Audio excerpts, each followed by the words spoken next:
Alors maintenant, terminé. Tu n'es plus vivant que pour venger tes copains et faire payer ta mort le plus cher possible. Et donc, quand je suis arrivé à Alger, j'étais de seule disposition, j'étais mort. Voilà. Ça veut dire qu'aucun danger n'existait plus. Il fallait que je fasse payer ma mort et la trahison de Gaulle et la mort de mes frères harkis. Bonjour à tous. Le témoignage que vous êtes sur le point de regarder est exceptionnel. Depuis plusieurs mois, la question des relations entre la France et l'Algérie fait la une de l'actualité presque tous les jours. Une relation complexe, née dans un siècle et demi de colonisation et qui s'acheva par une guerre terrible pour l'indépendance du pays en 1962. Omerta s'est toujours fixé pour ambition d'aller là où les autres ne vont pas ou ne veulent pas aller. C'est là notre promesse éditoriale. Voici donc un témoignage rare, très rare, celui d'un homme qui a fait le choix de la clandestinité et de l'action armée face à ce qu'il considérait comme une trahison de la France et du général de Gaulle vis-à-vis de l'Algérie. Cet homme s'appelle Jean-Paul Leperlier. Il s'est engagé dans l'OAS, l'organisation de l'armée secrète, où il fut membre des commandos Delta, chargés de l'exécution des ennemis désignés par l'organisation. Son témoignage est terrible, surtout il nous rappelle combien cette guerre fut atroce et combien les cicatrices qu'elle a engendrées ne se sont toujours pas refermées. Mais aujourd'hui, je poserai la question aux Algériens en tant qu'ils sont des individus. Car depuis que le monde est le monde, il n'y a jamais eu d'unité, ni à plus forte raison de souveraineté algérienne. Carthaginois, Romains, Vandales, Byzantins, Arabes de Syrie, Arabes de Cordoue, Turcs, Français ont tour à tour pénétré le pays sans qu'à aucun moment et d'aucune façon il y ait eu un État algérien.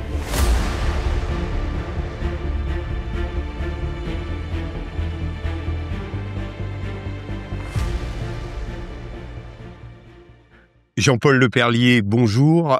Merci d'abord de nous recevoir chez vous en Normandie. Lorsque nous nous sommes rencontrés pour préparer cet entretien, je vous ai parlé et nous avons discuté de votre engagement dans les commandos Delta de l'OAS. Vous m'aviez expliqué, ça m'a marqué, que cet engagement était d'abord une acceptation de votre propre mort. Pouvez-vous nous éclairer sur cette notion?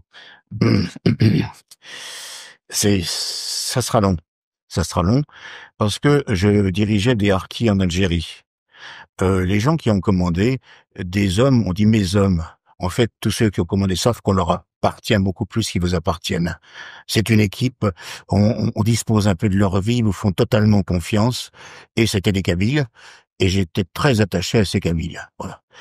Et un beau jour, on nous a séparés de nos Kabyles en plusieurs temps, et on nous a envoyés dans une petite à Achir, un petit endroit dans la montagne perdue. On n'était plus avec eux. Et en fait, ils avaient trouvé dans l'armée des crapules qui étaient là pour nous remplacer et les livrer au FLN. C'est-à-dire qu'ils les ont désarmés. Ils sont partis. Et puis c'est le FLN qui est arrivé, voilà. Et mes copains, même quand je vous le dis maintenant, je peux pas le dire. Mes copains ont été massacrés, voilà, torturés, écartelés avec des tracteurs, enfin, l'ignominie, quoi, voilà. Vos copains dans l'armée? Mes harkis. Vos harkis. Les harkis, qui étaient mes frères de combat, quand même. Mmh. Vous savez, le commando de chasse, c'était ça. On menait la même vie que le Félaga. On partait dans les montagnes, on se déplaçait la nuit. Toutes les journées, on a été en embuscade. On dormait ensemble, avec l'étoile, etc. Ça crée des liens. Quand vous montez la garde, la vie des autres en dépend. Quand les autres montent la garde, la nuit, vous voyez, hein, voilà. Et donc ça crée des liens très très forts. Le combat crée des liens très forts, voilà. Or ces types-là, savaient à peine lire, etc. Et il y avait malheureusement les transistors qui leur apportaient des nouvelles de Tunisie, etc. Et qui disaient les Français vont partir. Et je les écoutais, vous savez rien, vous connaissez rien, vous savez pas lire. Moi, j'arrive de France. Je vous dis que le général le plus prestigieux de France a juré que lui vivant, jamais nous ne quitterions l'Algérie. Faites-moi confiance, voilà. Je me souviens d'une fois où j'étais parti pour faire un stage pour être sergent. Je reviens, ils avaient laissé pousser leurs cheveux. J'étais furieux, j'étais spécial que ça. Et un me dit d'un air un peu moqueur, ben oui, on a laissé pousser les cheveux parce que le capitaine nous laisse pousser les cheveux. Quand on commande ces gens-là, c'est très brutal, c'est comme ça. C'est partie de la vie là-bas, hein. Je lui colle un coup de poing à la figure, il tombe par terre, je te vois la différence entre le capitaine et moi, c'est ça. Bon voilà. Et la nuit venue, pour me faire plaisir, ils ont passé les nuits à se couper les cheveux. Le lendemain matin, ils étaient les cheveux. Mais je me rendais pas compte que ça allait les désigner, leurs cheveux ras, leur retirer toute chance de s'en sortir si un jour nous partions, en fait, voilà, hein.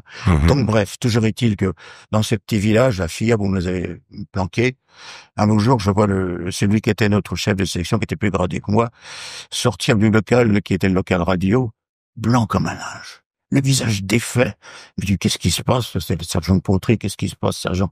Il me dit, en tituant, tu peux t'imaginer, je peux pas le dire encore. Ils ont massacré Noirquis, voilà, quoi, hein, voilà. Et moi, je me sentais coupable. Je me souviens à ce moment-là, je suis rentré dans ma petite chambre de sous-off, et vous savez, ces petits miroirs qu'on a dans les terrains de camping, comme ça, là, avait un, je vois mes yeux dedans, et je me dis, tu vas regarder toute ta vie ce regard de salaud, hein. Tes copains sont morts à cause de toi, ils t'ont fait confiance et ils sont morts, voilà.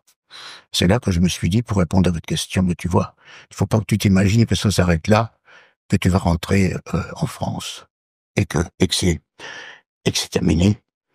Donc, ça a été le basculement vers le... Or maintenant, terminé. Tu n'es plus vivant que pour venger tes copains et faire payer ta mort le plus cher possible. Et donc, quand je suis arrivé à Alger, j'étais de cette disposition, j'étais mort. Voilà. Ça veut dire qu'aucun danger n'existait plus. Il fallait que je fasse payer ma mort et la trahison de Gaulle et la mort de mes frères.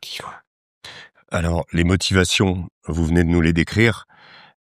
Maintenant, vous quittez l'armée. En fait, vous êtes dans une structure militaire. Il y a le putsch d'Alger. L'armée, une partie de l'armée passe dans la clandestinité. Comment est-ce qu'on en arrive à intégrer une organisation qu'on peut qualifier de terroriste? Vous parlez de l'OAS? Oui. Nous ne sentons pas des terroristes. Là, pour nous, l'ensemble de l'armée et la France avaient déserté le combat, et nous continuions le même combat. Moi, mon rôle, c'était, quand j'étais dans l'armée, de du type du FLN, on vous décorait, on continuait le combat, on tuait les mêmes, on était des assassins. Mais nous continuions le même combat. Par fidélité à nos copains qui étaient tombés, qui ne sont pas morts pour rien pendant 8 ans, par fidélité à la parole donnée. Voilà pourquoi nous étions là. C'est ce qu'a dit l'un de nos colonels, Donat Samer, quand il est passé au tribunal. On peut te demander à un militaire, on peut lui donner sa vie, ça fait partie du contrat. On peut pas lui demander de tricher, on peut lui demander de se parjurer. On peut pas lui demander de trahir les copains qu'il a envoyés mourir pendant 8 ans. Ils sont morts pour rien le jour au lendemain. Est-ce que vous pouvez nous décrire comment l'OAS fonctionnait de l'intérieur? Est-ce que vous étiez regroupés en cellules étanches les unes des autres, avec un seul référent, un peu comme l'IRA, l'armée républicaine irlandaise? Comment ça fonctionnait? C'était totalement secret, puisque c'était dans des zones secrètes. Mais pour vous dire, personne ne connaissait le nom de celui qui était à côté, il avait un faux nom. Vous aviez des pseudos. Et je vais vous dire autre chose. 30 ans après, j'ai su que j'étais dans un commando Delta. Je ne savais même pas quand j'y étais. Et j'ai rencontré 30 ans après l'un de mes chefs qui s'appelait Garcia Joseph, qu'on appelait GG. Je la connaissais sous le nom de GG. J'ai connu son vrai nom quand on était en prison ensemble, sinon je l'aurais jamais connu. Et 30 ans après, il me dit, bah oui, bien sûr, tu étais dans le Delta numéro 5, qui était un Delta surtout avec beaucoup de juifs dedans, un Delta de beaucoup de civils, voilà, un Delta de Bab-el-Oued, voilà, qui était dirigé par un nommé José Génère, qu'on appelle Jésus de Bab-el-Oued. Je l'ai appris 30 ans après. C'est pour vous dire, voyez. Et quant au nom des copains, ceux qui ont été arrêtés en même temps que moi, on s'est retrouvés en prison ensemble, et à ce moment-là, on découvrait qu'un tel était un tel. On ne savait même pas. Mais au moment où vous étiez donc Delta, où qui vous confiait des cibles, comment ça se passait? on avait un chef direct qui était celui-là, qui nous disait, ben voilà. Alors, il y avait ceux qui faisaient les renseignements, et il y avait ceux qui faisaient les ponctuels. Les ponctuels, c'est ce qu'on consistait à aller tuer les gens, que d'autres s'étaient renseignés à la place, si vous voulez. Voilà. Raison, ça se passait comme ça. Alors, comment ça se passait? Imaginons quelque chose, une mission précise. Bon, voilà. Pour Alger, il y avait des contrôles permanents. Il y avait des militaires qui vous fouillaient partout. Vous rentriez quelque part, on vous arrêtait dans la rue, on fouillait tout le monde. Bon, voilà. Alors, quand il fallait aller faire un ponctuel, c'est-à-dire aller tuer des gens, il y avait une petite voiture avec une jeune femme, un bébé, dans ce qu'on appelait un couffin, c'est un grand truc en osier, un petit matelas, et sous le matelas, il y avait nos armes. Alors les armes traversaient jusqu'à l'autre bout d'Alger où il fallait agir, et nous, séparément, chacun de son côté, un au vélo, l'autre l'autre à pied, l'autre à taxi, on se retrouvait à l'endroit en question. La petite voiture arrivait avec nos armes, on prenait nos armes, on faisait ce qu'on avait à faire, et puis ensuite la voiture repartait. Voilà. Et on traversait Alger sans armes, et donc on exécutait les missions qu'on devait exécuter, qui étaient motivées d'une manière ou d'une autre, ça dépendait ce que c'était. Hein.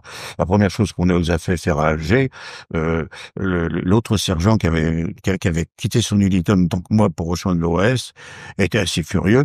C'est un nommé un responsable OS qui s'appelait Achard, qui était à la fois préfet, je crois, et capitaine Achard en même temps, et qui nous donne l'ordre de faire un hold-up. Alors, mon copain dit, écoutez, non, nous, on n'a pas quitté l'armée pour faire des hold-up, hein.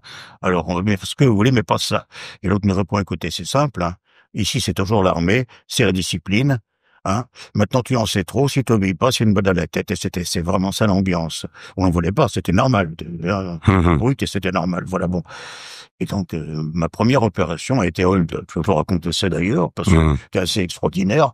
Moi, j'étais tout étonné de ce hold-up. J'avais 20 ans, hein. Alors, je rentre dans une banque. Et bonjour madame, c'est pour un hold-up. Ah, le hold-up, ben vous attendez, vous êtes en retard. Vraiment pas, quoi. Bon. Et puis alors, il y avait des sacs, là, avec de l'argent, alors on prend l'argent, etc. Et je sors, j'entends énormément. Cette bonne femme revêt, je commence à m'engueuler, mais enfin, c'est ça l'OS, on veut plus compter sur vous, vous oubliez la moitié de l'argent. Je comprenais vraiment pas, quoi. Et en fait, c'était des banques avec des pieds noirs qui étaient là-dedans. La métropole les laissait tomber, ils étaient furieux. Dans toutes les banques du monde, quand il y a un hold-up, on appelle la police après. À Alger, dès qu'il y avait de l'argent qui arrivait de la métropole, ils appelaient l'OS pour qu'on vienne se servir. Non, mais j'avais pas compris. Et si bien que je suis sorti de là en me faisant engueuler parce que j'avais pas pris assez d'argent. C'était ma première mission, si vous voulez, voilà. Alors, quand on est dans l'armée, et vous avez nous avez décrit comment vos opérations, les nuits à la belle étoile et la fraternité de combat que vous aviez avec les harkis, vous alliez tuer des gens du FLN qui avaient des armes, qui étaient en face, c'était de la guérilla. Bon, quand on devient commando Delta, on va tuer des gens qui sont désarmés, ou en tout cas qui sont peut-être des gens armés, mais est-ce que n'est-ce pas plus difficile de tuer un civil parce qu'on vous a dit qu'il faut le tuer que de tuer un militaire qui est où il y a une sorte d'égalité? Il y a quelque chose qui m'était presque impossible et personne ne voulait travailler avec moi pour cette raison-là. Alors, je vais vous expliquer. Faut bien comprendre une chose, on raconte ça aujourd'hui, ça veut rien dire. Vous n'imaginez pas le degré de violence, le degré de désespoir qu'il y avait à Alger à ce moment-là.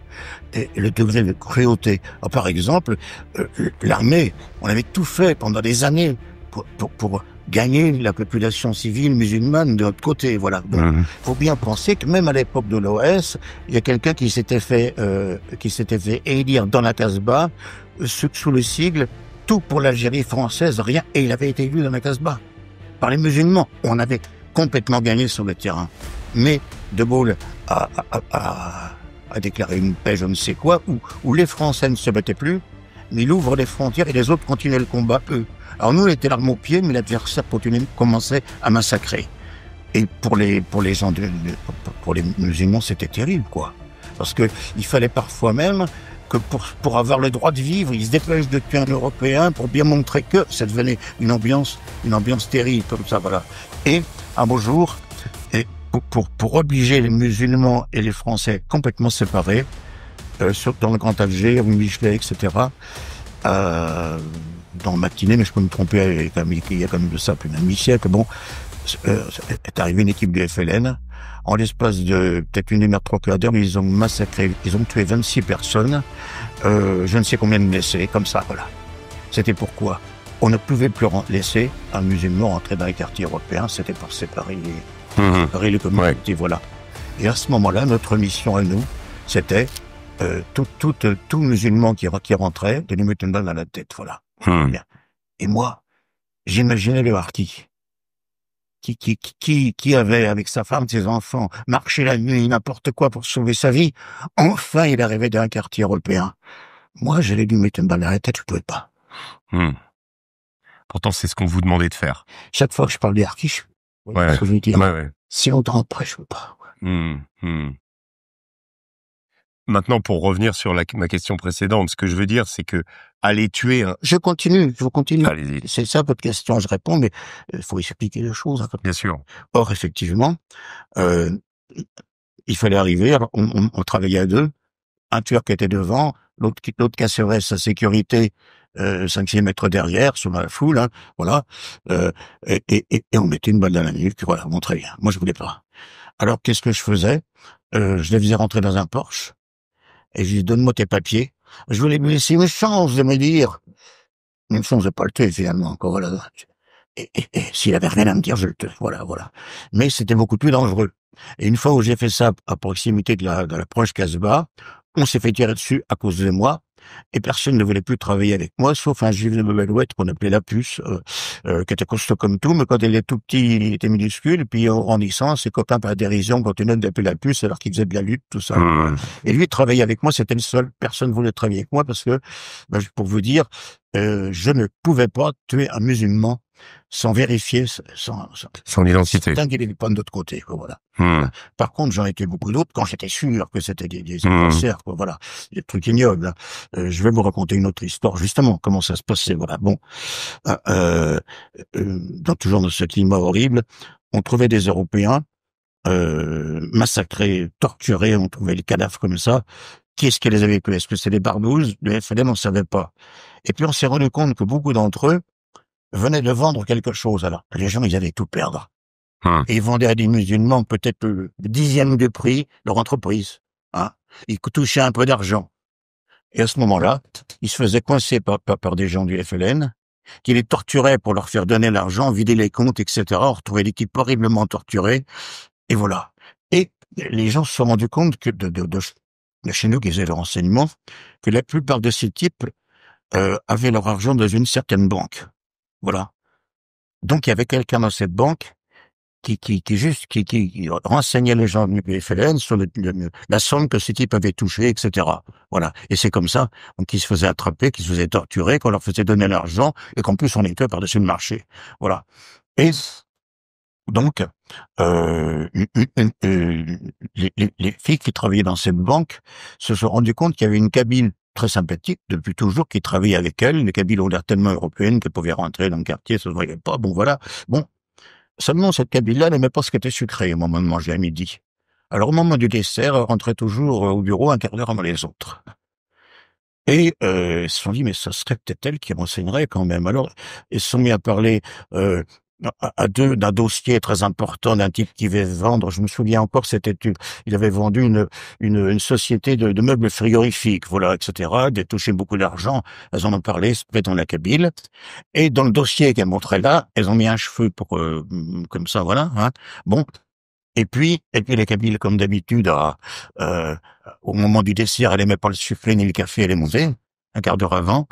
Et quand les filles sont arrivées, le cheveu avait disparu, elle avait consulté le dossier. C'était donc elle qui renseignait et les types se faisaient massacrer à cause d'elle. Voilà. Alors, dans ce cas-là, des gens ont pris la Kabyle et lui ont fait le même traitement que les types qui se faisaient massacrer de chez nous parce que c'était ça. Hein. Voilà. Ça disait pas d'être tendre. Bon. Et elle a parlé. Et donc, c'était un responsable FLN avec qui elle avait rendez-vous, à qui elle donnait les renseignements. Ils ont donc eu l'endroit du rendez-vous. À cet endroit du rendez-vous, c'était un quartier de la Casbah, et il fallait que pour aller à l'endroit du rendez-vous, qui était un autre quartier où il y avait des musulmans, il fasse quelques centaines de mètres dans une sorte de no man's land, qui était près des quartiers européens. Voilà. Et donc, un légionnaire qui s'appelle Dietmar Müller, un type énorme, hein, et moi-même, j'ai appris son nom qu'après, non, en prison, je l'aurais pas pris après. Il avait été tellement torturé qu'il avait la moitié du visage paralysé suite au coup qu'il avait pris, ce légionnaire, quand j'ai retrouvé en prison après. Mais là, passons. Donc, pour vous montrer comment on travaillait, il fallait qu'on puisse être sur place en embuscade, mais sans se faire remarquer. Parce que deux Européens comme ça, dans un quartier comme ça se fait remarquer. Alors on s'est acheté des jeans très collants, des t-shirts très collants pour vous convaincre qu'on n'ait pas d'armes sur nous. Et ceux qui faisaient qui vidaient les poubelles le matin, ils ont fait remplacer par une équipe OS, qui ont mis dans une poubelle deux pistolets mitrailleurs armés, et avec un appuyé sur les tentes. On va avec la crosse en haut. On est arrivé nous, bien visible avec rien, puis on s'est mis à discuter des deux côtés de la poubelle, voilà. Et quand le type est arrivé, c'était une traction avant noire. Alors, on savait qu'il y avait un type à l'avant parce que la fille l'avait dit qu'elle était armée d'une mitraillette, on a fait les mitrailleurs, pardon, et qui était son garde du corps, et que le type important du FLN, ce tortionnaire qui piquait l'argent, était à l'arrière droite. Voilà, bon. Et donc quand la voiture est arrivée, on a pris les armes de la poubelle, on a mitraillé, voilà. Et le chauffeur a été tué, mais l'autre qui était assis de l'autre côté à droite a été comme blessé et est sorti. Il fallait l'achever. C'est moi qui en étais chargé. Et au moment de l'achever, je vois de l'autre côté de cette sorte de no man's land, 33 militaires, c'était toujours 33, c'était le chiffre, hein, une section, et qui commence à nous tirer dessus. Bon, ben, je me dis, tant pis, je suis mort, alors allons-y, hein. Je suis allé, je l'ai achevé comme il fallait, et je suis pas mort. Le légionnaire m'a dit avec son accent allemand, oui, tu sais, les bisfins font ça très bien, je leur ai fait baisser la tête, hein. Il avait tiré au-dessus, parce qu'on n'avait pas le droit de tirer sur les militaires quand même. Français. Voilà. Donc voilà. Alors les choses de la vie sont étranges. Des années plus tard, je suis militant à Europe Action, et un type me raconte, âgé, qu'ils ont tous tiré en l'air parce qu'ils avaient eu des types, et ben c'était un type qui était là ce jour-là, dans cette section, parce que les militaires, ben, ils avaient compris ce qui se passait, ils avaient tiré, c'était l'ordre, mais aucun n'avait tiré sur nous, en fait. D'accord. C'est comme ça que vous avez eu la vie sauve. C'est comme ça que j'ai eu la vie sauve. Ça m'a aidé, vous voyez, dans ces cas-là, par exemple, on savait qu'on tuait des tueurs. Vous voyez, une autre fois encore, il fallait encore, c'était une rue qui descend un peu dans le qui s'appelle la rue d'Issy et qui va justement de Bobelwed vers les quartiers chics d'Alvé. Et nous étions là à patrouiller justement pour tuer malheureusement des musulmans. Hein, voilà, bon, j'avais jamais ça de plaisir. Et alors, en l'un que j'aurais dû tuer, mais comme les bêtés de voulant me polter, je lui dis bon, tu vas rentrer là, tu vas me montrer des papiers. Et à ce moment-là, il y avait une équipe de militaires qui montait la rue d'Issy, qui était pas loin.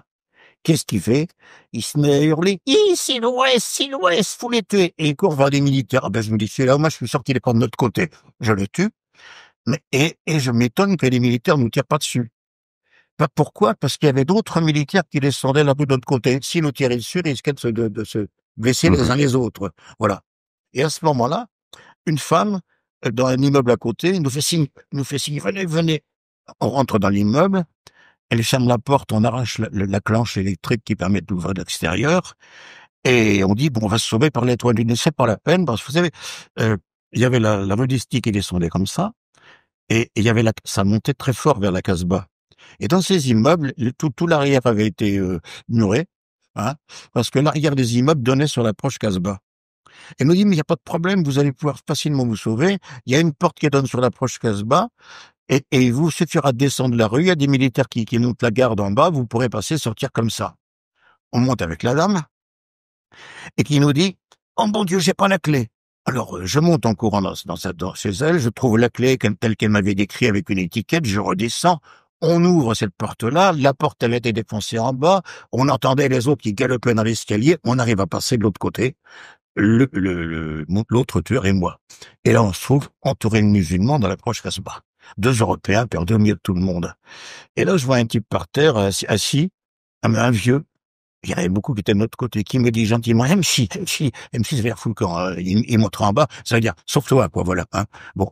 Et il nous montrait le bas, où effectivement, il fallait sortir. Et à ce moment-là, je vois un type qui le regarde, il rentre en courant dans une maison, il ressort avec une machette, l'autre, un deuxième avec lui sort avec une énorme matraque, et ils arrivent pour nous tuer. Ils voyaient 2 Européens, des armés. On était armés, nous. Voilà. Alors on sort nos armes. L'autre me dit, il faut surtout pas tirer, parce que si nous tirons, les militaires qui sont en bas ne nous laisseront pas sortir. Alors on a menacé ces types, et on est sortis. Les militaires étaient étonnés de devoir sortir 2 Européens en bas comme ça, voilà. Mais le type avec qui je travaillais, donc ce lapus qui son nom c'est Touraine Robert, et je dis son nom parce qu'il est mort aujourd'hui, c'était un juif. Et il me dit, tu sais, chez nous, c'est la loi du talion. Ces types-là voulaient nous tuer, ils vont pas s'en sortir. Alors, pour vous dire que les fois monteurs, on savait qui c'était, vous comprenez, voilà. Alors, qu'est-ce qu'on a fait? On est revenu un jour suivant avec les mêmes clés. On est retourné dans l'approche Casbah. On s'attendait à défoncer la porte en tirant dedans, elle était ouverte. On est rentré, et dans cette pièce, il y avait un des types, celui qui était à la machette, qui était là, et 2 autres. On les a fait tous les 3. On était sûr de tomber sur des tueurs du FLN. Vous comprenez ce que je veux dire? Bien sûr. Donc il y a beaucoup de cas comme ça, où on savait parfaitement qui on tuait quand même. Votre témoignage me fait penser au film qui a été fait à partir qui s'appelle Munich. Je ne sais pas si vous l'avez vu, qui raconte le commando justement du Mossad chargé d'éliminer les terroristes palestiniens de Septembre Noir. Je voulais savoir par rapport et qui reflète assez fidèlement la réalité de ce qui s'est passé, de ces assassinats ciblés. Est-ce que, à l'image de ce commando du Mossad, vous avez parfois eu des doutes sur la cible? Est-ce que vous vous êtes arrêté de tirer parce que il y avait des enfants, ou parce que il y avait d'autres personnes qui auraient pu être blessées ou tuées, et est-ce que surtout vous avez des gens que vous avez éliminés et que vous avez regretté, soit parce que c'était une erreur, soit parce que vous n'étiez pas sûr? Ça ne m'est pas arrivé. Mais ça me donne l'idée de parler des Juifs qui étaient là-bas, qui étaient les séfarades. Et une des choses dont je me suis souvenu aussi, c'est drôle parce que il y a des choses toutes simples qui vous marquent 30 ans après, ou 40 ans après, ou 50 ans après, et d'autres qui vous marquent moins. C'est drôle, quoi. Voilà.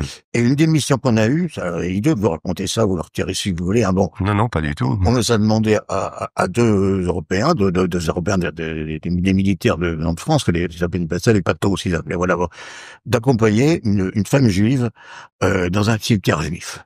Voilà, bon. Et alors, il faut dire qu'Alger, on pouvait rien faire. Toutes les noms de rues avaient été démontées. Vous étiez perdu. Il fallait toujours qu'il y ait près d'un pathos, d'un Européen du Nord, quoi. Il fallait toujours qu'il y ait quelqu'un du coin, mais elle connaissait le chemin, cette femme-là. Alors, on récupérait une voiture. Il y avait plein de voitures abandonnées par les pays noirs qui partaient, tout ce qu'on voulait.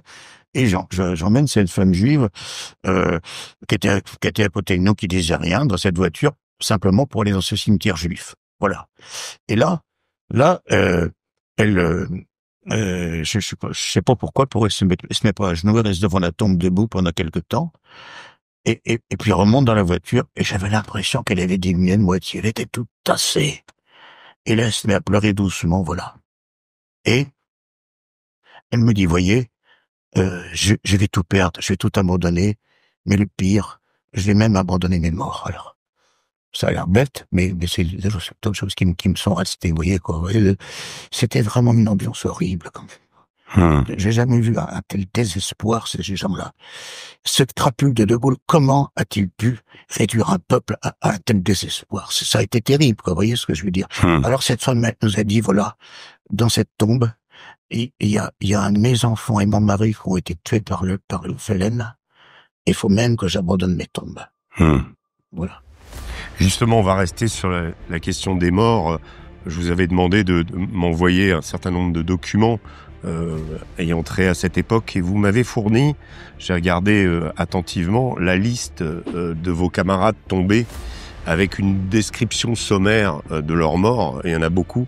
Également, il y a aussi une liste de disparus. Comment ça, c'est vous qui avez fait et il y en a encore dont vous ne connaissez pas le... Il y a beaucoup qui ont disparu, qui sont morts sous les tortures et qui étaient jetés, dans des Suèdes ou n'importe quoi. Quand on les retrouvait, on ne savait pas par qui ils avaient été tués, si vous voulez aussi. Bon. Cet entretien absolument passionnant, bouleversant de Jean-Paul Leperlier, commando Delta de l'OAS, n'est évidemment pas terminé. Vous pouvez le retrouver dans son intégralité sur l'application Omerta.